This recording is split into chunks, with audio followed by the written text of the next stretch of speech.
Ассаламу алейкум, урматтуу мекендештер, жалпы YouTube көрүүчүлөр, баарыңыздарга салам. Тугандар, каналга аталып лайктан басып кетиңиздер. Көзүңүздөр көрүп аткан Kia Rio 1.6 автомат жылы болсо 2022 ВУКтан өткөзүп бермекчи. Тугандар, машинада лицензия страховкасы бар, таксиге даяр. Мындайча айтканда, тугандар, машинанын кузову аябай жакшы сакталган, бир да ДТПсы жок, теориясында таза достор.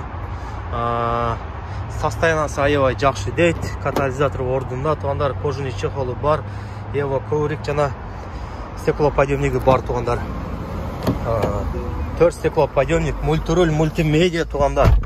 Кондиционер, подогрев сиденья, подогрев рулдан бери бар экен. Машинанын пробеги болгону 84.871 км жүргөн, тугандар.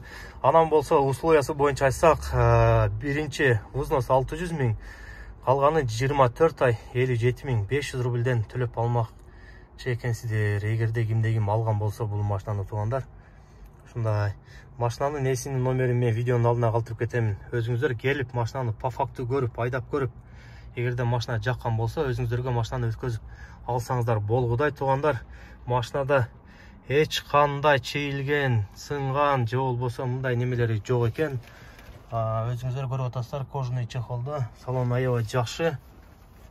Мен болсо машинанын эсинин номерин видеонун алдына калтырып кетемин. Өзүңүздөр чалып соданы кыла бересиздер.